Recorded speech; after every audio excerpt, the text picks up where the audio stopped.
Bwana Yesu asifiwe, mtumishi wa Mungu, mtazamaji wa Eneza TV. Leo ni siku nyingine ya pekee ambayo Mungu ametupa. Tumekutana na mtumishi wa Mungu kutoka mkoani Dodoma, makao makuu ya nchi. Kwa kweli najisikia furaha sana kupokea dada Jacqueline. Mungu akubariki sana. Mtu akiniuliza kwamba yule ambaye umekaa naye pale Neema Craft anaitwa nani? Nimwambie nini? Mwambie anaitwa Jacqueline Mwarabu. Jacqueline Mwarabu. Jacqueline Mwarabu ni nani? Ni mtumishi wa Mungu na mtumikia Mungu kwa njia ya uimbaji. Okay. Na mtumikia Mungu kwa njia ya uimbaji.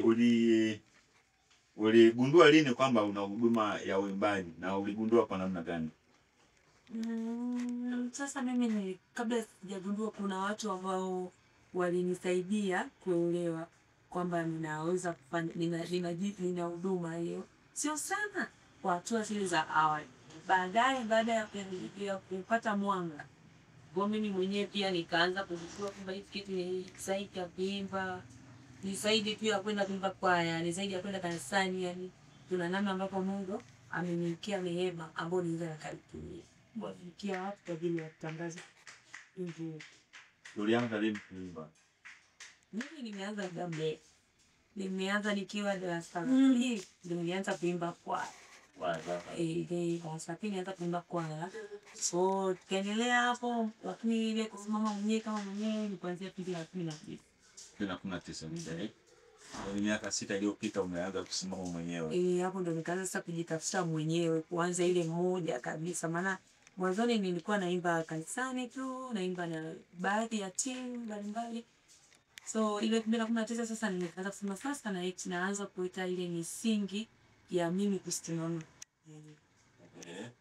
Dada Jackie, unaimba kwa sababu unaona kwamba una sauti nzuri, watu wanapenda kipawa chako, au unaimba kwa sababu unasikia wito ndani yako? Kuimba mimi ni zaidi ya, kwanza sina hiyo sauti nzuri ya kusema ningesema niimbe kwa sababu ya sauti nzuri. Simaanishi siimbi vizuri, lakini imekuwa ni zaidi ya kuwa na sauti. Imekuwa nimeona ni huduma ambayo Mungu anaitia watu ambao wanataka kusikia. Yes. Ni ishara gani au ni jambo gani ambalo linakudhihirisha kwamba kwa kweli hiki ni kitu changu ambacho Mungu aliniumbia kwacho? Naona kwanza Mungu anavyonihudumia mimi kupitia hii huduma ndani yangu. Namna anavyoanza kunihudumia mimi, sababu hata mimi huwa nasikiliza nyimbo zangu kama watu wengine wanavyosikiliza, na yani inanipeleka kabisa kwenye uwepo wa Mungu. Inanihudumia sana. Nakumbuka hata namna ambavyo huwa tunapata changamoto ya kutoa nyimbo. Woga sometimes inachukua muda mrefu kwa sababu kila ukianza kusikiliza nyimbo, kila ukitaka kufanya hivi, yani unajikuta unakaa hapo tu kwenye hizo nyimbo, unakaa hapo tu unasikiliza sana.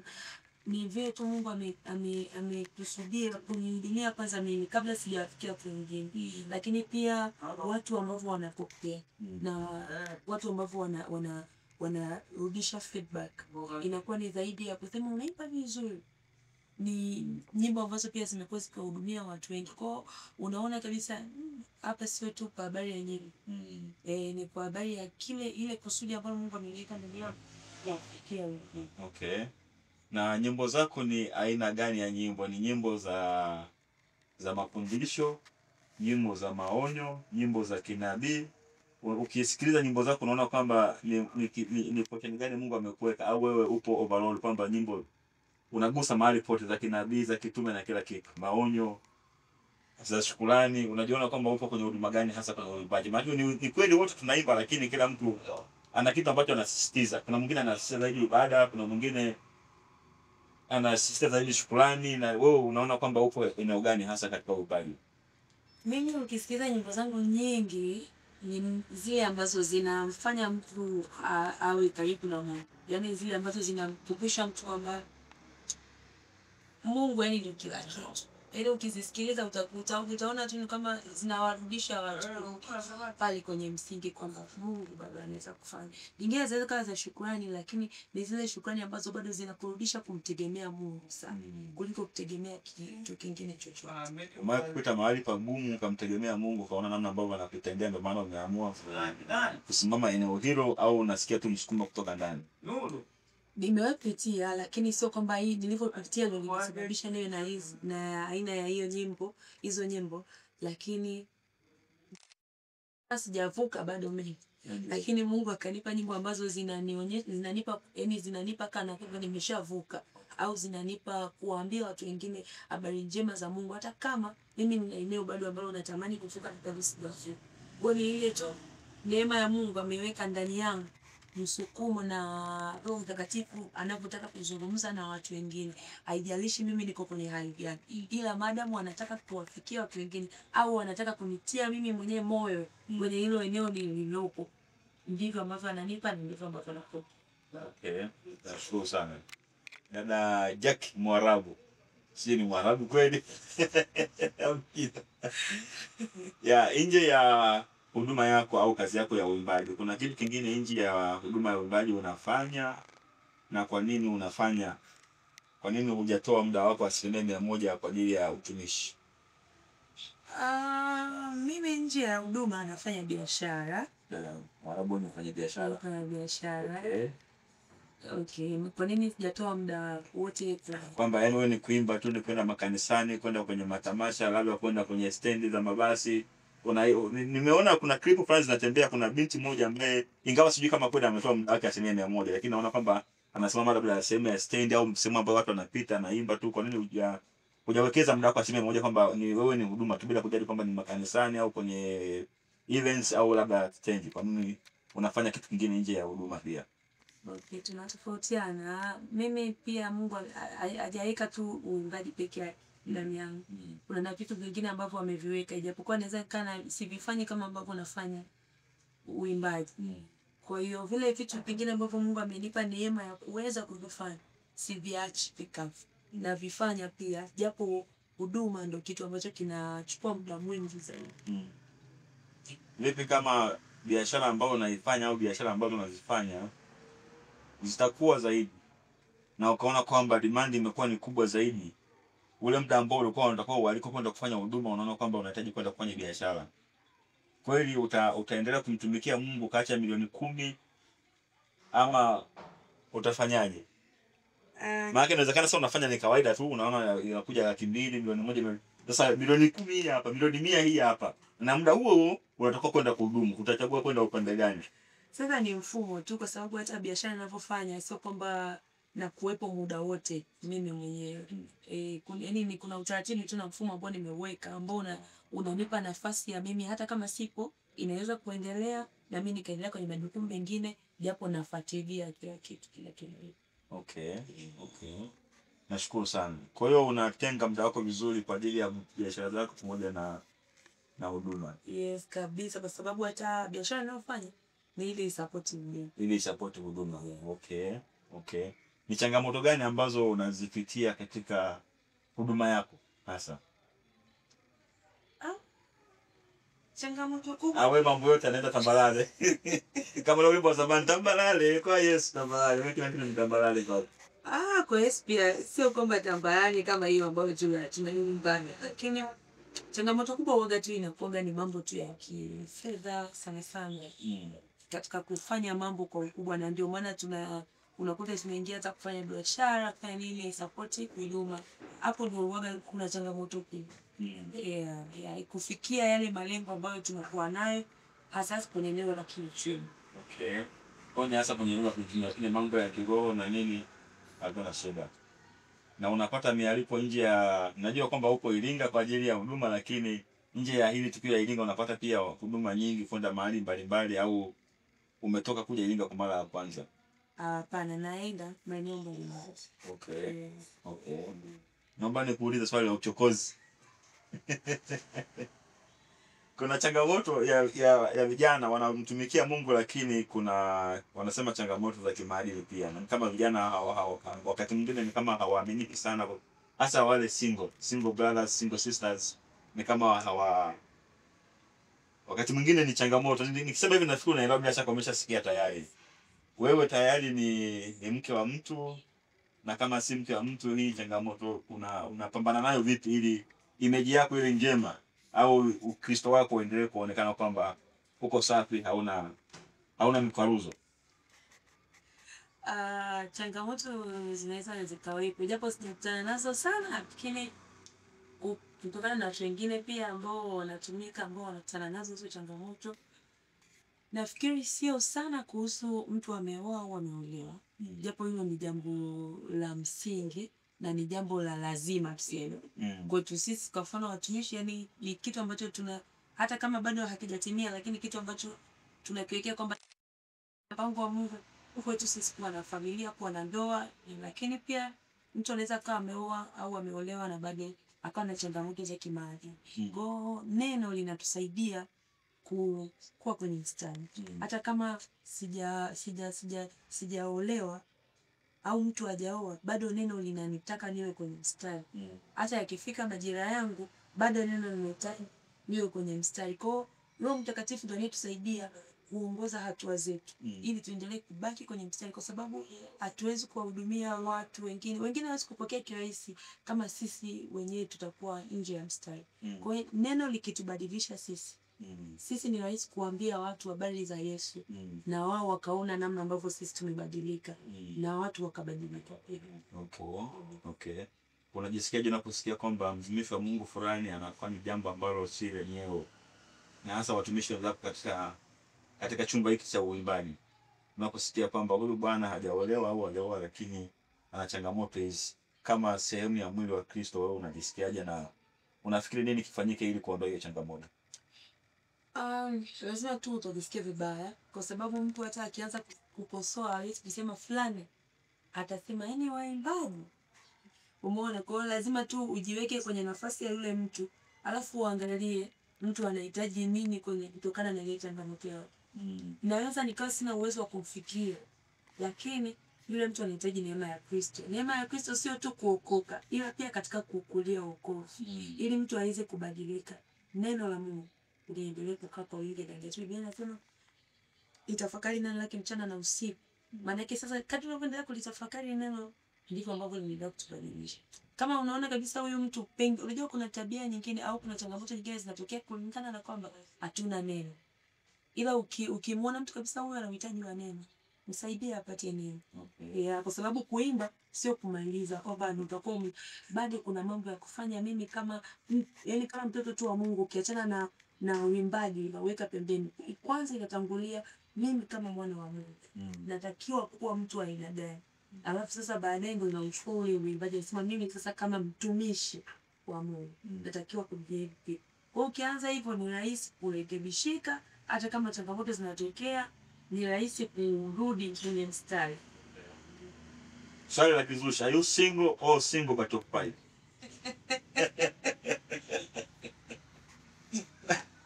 Hapo sasa nisemeje? Unaweza kuwa single but au single but occupied. Single occupied. Okay, super.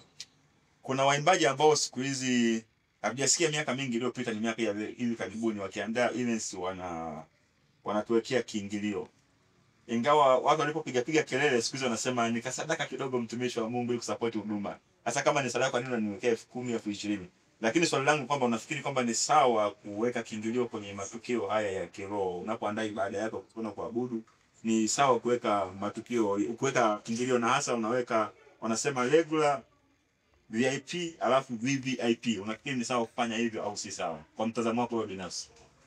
Najua wewe umewahi kufanya pia kitu kama hicho, lakini useme mtazamo wako kama ni sawa ama sio sawa. Sasa niseme tu kwanza mtazamo wangu kabla sijasema kama nimewahi. Ndio. Kwa mazingira tulionayo naweza kusema ni sawa. Okay. Kwa sababu ingekuwa kuna namna ambavyo watumishi wa Mungu wapati changamoto katika eneo la kifedha, wangekuwa nafikiri hawaweki hivyo kiingilio, au wangekuwa tu wanasema chochote unachonacho. Lakini ukiangalia historia tu inaonyesha na namna tu tulivyo, usipomwambia mtu kiasi fulani, anaweza akatoa kiasi ambacho labda akatoa 500 na 500 yenyewe ikawa imechakaa. Umeona? Lakini zaidi sana ni kwamba hivi viingilio vinawekwa ili tu kusupport baadhi ya gharama. Na ukija kufuatilia sana utakuja kugundua kwamba viingilio vingi havifikaji hata robo ya gharama ambazo zinakuwa ila ni ile tu kuchangia kwamba sasa ufika kidogo tu kwenye hili jambo. Na ni mtu anachagua mwenyewe. Sababu hata kama umeandikiwa ni 10,000, 50,000, 100,000, bado una nafasi ya kuchagua kati ya mbili. Au lazimishi kwamba chagua 100,000. Hapana. Kama uwezo wako ni 10,000, kama uwezo wako ni 50,000, kadri ambavyo mtu anaweza kufanya, anafanya. Ni kwa ajili tu ya kusupport watumishi, kwa sababu hata sisi wenyewe na huwa tunawahimiza watumishi wa Mungu kufanya vitu vizuri, kwa sababu tunawahimiza na sisi lazima tuchangie kwa sehemu. Na ndio maana tuna hata watu wengine ambao hawawekagi viingilio. Sio kweli kwamba yani wanakuwa wanajimudu wenyewe kama wenyewe, ila kuna watu ambao wanakuwepo nyuma ya pazia, wameamua kuzibeba zile gharama.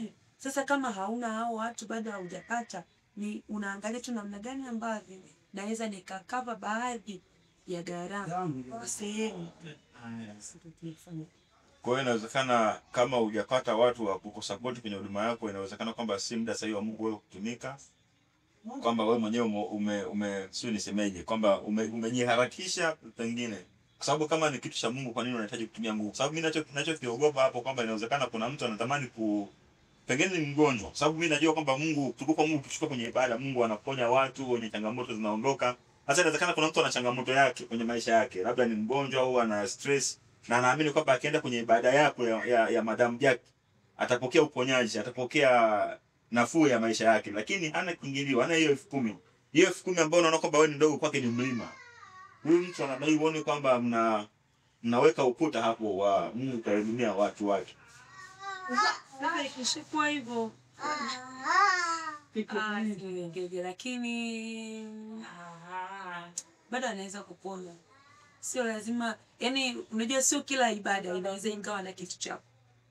Sio kila ibada, sio kwamba ukienda kwenye ibada yoyote vile unaweza ukapona. Lakini mimi dada Jackie, mimi nakuamini kwamba Mungu yuko ndani yako. Na unajua kuna habari moja kwenye Biblia, kuna mwanamke mmoja alikuwa anatoka na damu miaka mingapi? 12.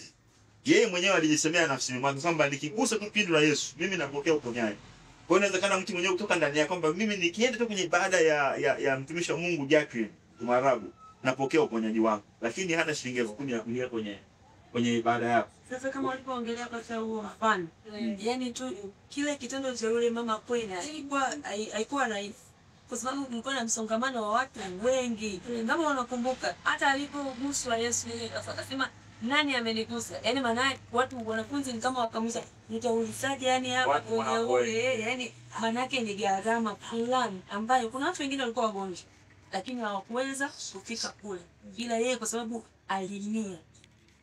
Sasa kinachotokea ni kwamba kama kwenye hayo majira pengine mtu hana uwezo, ndio maana tunakoga kuna watu wengine ambao wanalipa kwa ajili ya watu wengine, wanajitoa kwa ajili ya watu wengine, na kabla hujawa mgonjwa ni vizuri ukawa unajitoa kwenye vitu kama hivyo, ili kile kitu endelee, kwamba watu watakuwa hawaweki viingilio, ili hata siku nikiwa na changamoto au nikiwa na uhitaji niwe na uwezo wa kwenda kwenye ibada bila kizuizi. Na sio kwamba kila ibada huwa tunaita. Kuna ibada nyingine ambazo hazina kiingilio na watu pia hawaendi. Ila ikishafika hicho kiingilio, mtu ataanza kulalamika kama hajaji kwenye ibada au kwenye ibada. Lakini lengo hasa sio kuwafanya watu wengine wakose ibada na wengine wapate. Lengo inakuwa ni kusupport tu baadhi ya jamii. Support mimi ninavyoelewa kwamba mimi umeniambia mambo lako, alafu mimi nafanya vile ambavyo nakusomewa. Lakini kwenye kiingilio unaweka mipaka. Hii ni support au ni kama ananunua huduma kwa tafsiri nyingine labda rais. Hawezi kununua kwa sababu hata 10,000 tukipigia mahesabu kwa mfano 10,000 gharama ambayo mtumishi wa Mungu anakuwa amekaa, muda ambao amejiandaa, muda ambao labda amelipia venue za kufanya mazoezi, amelipia ukumbi, amewagharamia watumishi wa Mungu ambao wanakuja kuhudumu nao, yani hawezi kujaa. Kwa hiyo ile 10,000 ni kama, ndio maana wanasema sasa hivi sadaka, maana yake anakupa nafasi ya kumtolea Mungu kitu chenye maana. Kwa sababu huyo mtu ambaye anasema hana, akiambiwa aende kwa mganga anipata 10,000. Ila akiambiwa aende kanisani atasema sina. Kanisani ni kama tumechukulia kanisani ni sehemu ya bure ambayo unahitaji kugharamia chochote. Lakini kiuhalisia ukifuatilia hata watu walikuwa wanapona zamani, ilikuwa ni gharama, hata kama sio ya fedha, ni gharama ya mtu kusemeje, kujitoa yeye mwenyewe. Kama wewe mama ambaye umetolea mfano, ni gharama ya kusema kwamba japokuwa nilikuwa nakaa ndani na siruhusiwi kutoka nje, lakini nitafanya kila namna ili nifike, kwa sababu nina uhakika Mungu anataka nipokee kitu kupitia kwenye ibada. Yes. Na unafikiri ni nini lengo hasa la kuandaa hizi events wa matamasha ya kusifu na kuabudu? Lengo ni kufanya branding ya mtumishi wa Mungu husika, ama lengo ni kumfanyia Mungu ibada? Nini kipo nyuma ya hizi events ambazo nasikiliza kweli zimeshika kasi sana, hasa katika nchi yetu? Tena Dar es Salaam wapi zimeshika kasi sana? Unafikiri lengo ni kumfanyia Mungu ibada, au lengo ni kupata fedha labda, au kutengeneza brand ya mtu? Sasa nia huwa ni ngumu kujua ndio. Matendo yake tu ndio atakuja kuonyesha kwamba nia yake ilikuwa ni nini, lakini first nia huwa ni kumpigia. Lakini kiujumla ukiona watu wanafanya ibada, maana yake ni matokeo ya mahusiano au ni matokeo ya ibada binafsi za mtu na Mungu. Alafu zinakuja sasa zinatoka nje kwa shirikisho hili. Kwa hiyo kama ni matokeo yetu binafsi ya ibada zetu binafsi, mtu yeye na Mungu wakati wote, kila siku, kila saa, ikija kutoka nje, maana yake tunataka na watu wengine wote tuunganishe zile ibada zetu ambazo tunakuwa nazo, tuje tukutane pamoja, tuimlie Mungu utukufu. Kama ambavyo anasema tusiache kukusanyika, maana yake hata kama na ibada yangu peke yangu nyumbani, lakini kukusanyika ni muhimu. Tutakuja kukusanyika pamoja kuunganisha ibada zetu ambazo tunakuwa nazo, kuziweka pamoja kumfanyia Mungu ibada. Nikitaka kuleta dada Jackie kutoka Dodoma kuja Iringa ama Njombe, unahitaji kuwa na shilingi ngapi mfukoni? Shilingi kubwa na nia ya Mungu.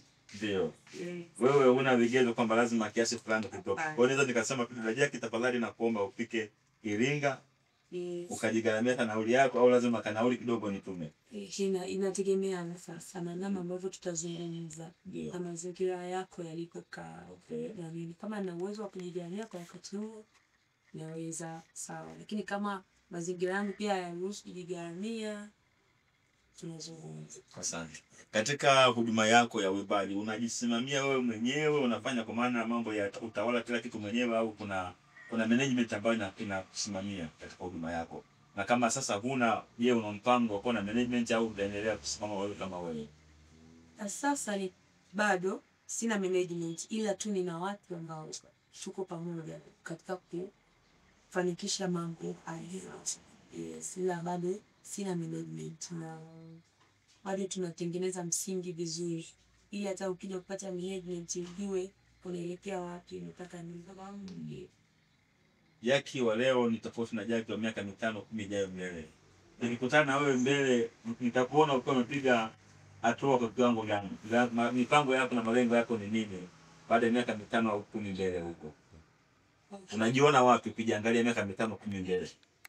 Kwa kweli najiona mbali, lakini zaidi sana natamani kile kitu Mungu ambacho amekusudia kukifanya kupitia mimi, hicho ndio kiwe mbele zaidi. Ukiachana na mambo yote ya bora, kukua zaidi na kuongezeka kwenye nguvu, lakini kuendelea kusimama kwenye ile njia ili kusudi ambalo Mungu aliliweka tangu mwanzo liweze kutimia. Sawa. Jackie, una mtu ambaye ukikosea anakukaripia, anakuambia ukweli kwamba Jackie hapo umezingua? Yuko mtu ambaye uko tayari kumsikiliza unapokosea, ama wewe ni mwamba unajiamini kwamba mimi niko perfect katika kila eneo na ujali maoni ya mtu mwingine? Mwamba ni Yesu.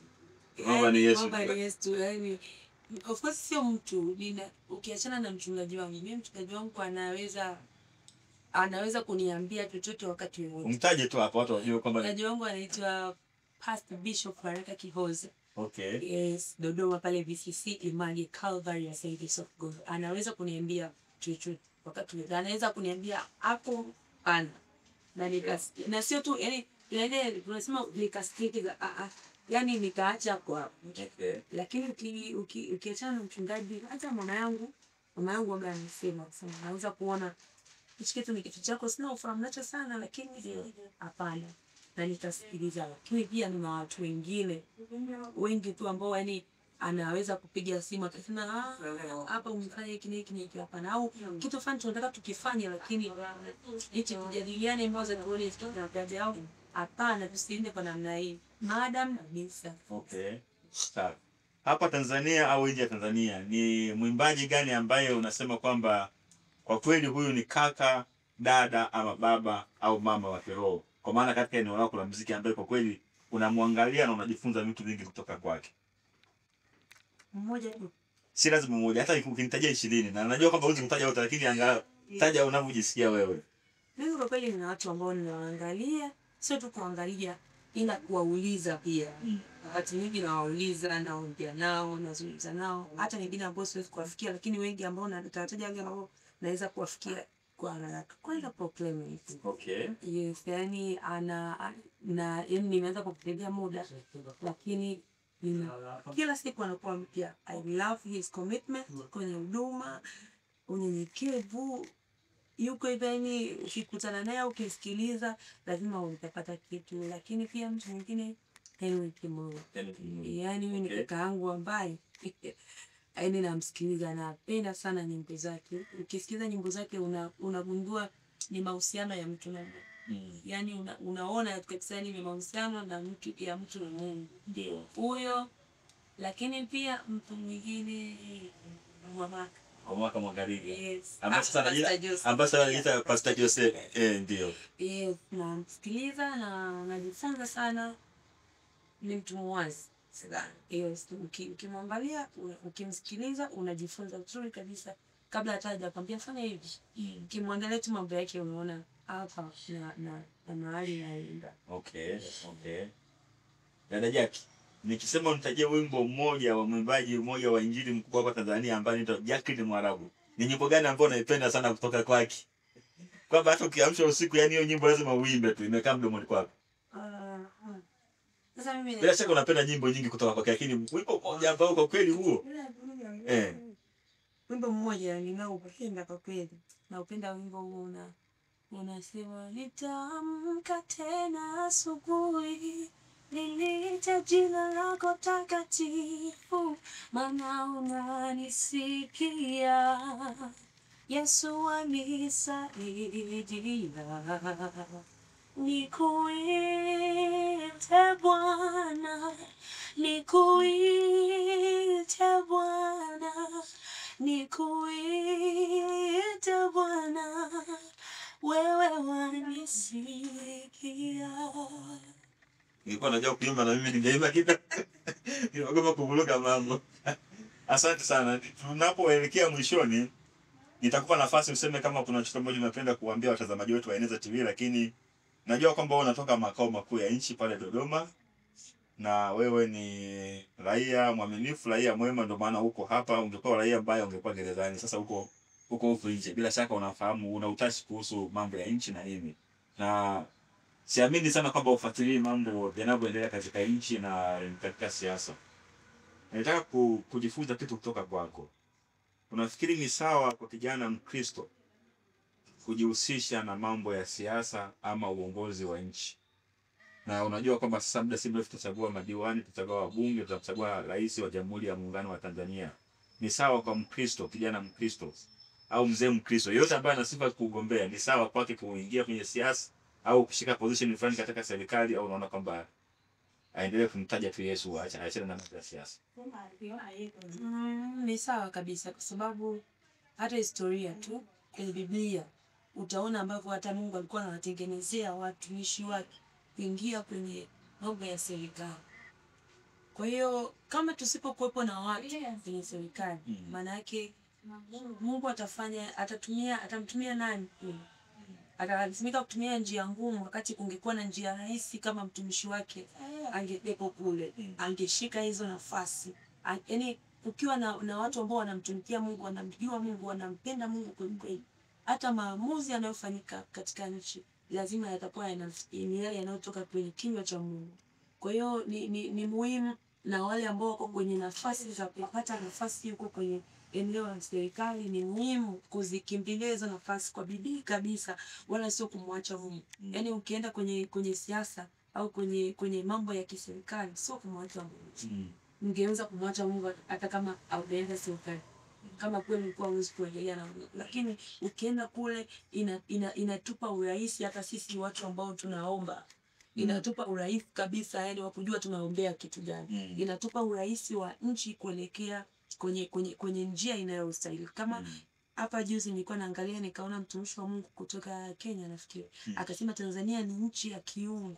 Maana yake inahitaji mtu ambaye ana neno la Mungu ndani yake pia kwenye nyadhifa mbalimbali huko, ili kujua kile kitu ambacho kinatamkwa, ili kujua majira ya nchi yaliyoko kwa sasa.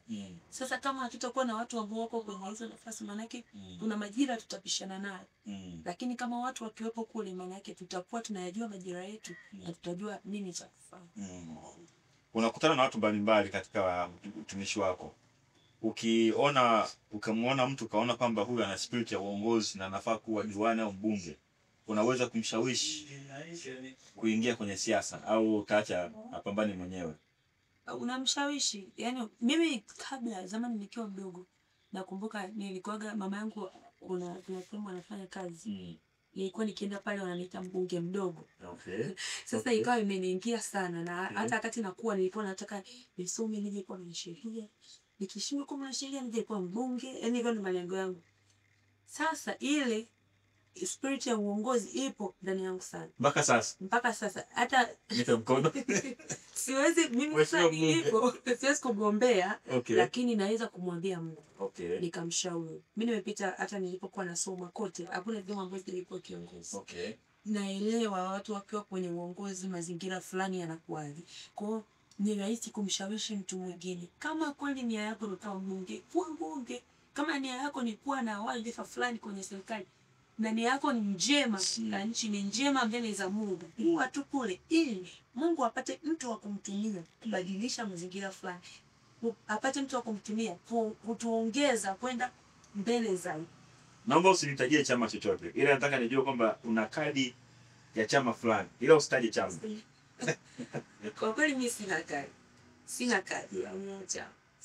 Na unaona kutoka ndani kwamba ipo siku ninaweza nikagombea nafasi fulani katika uongozi?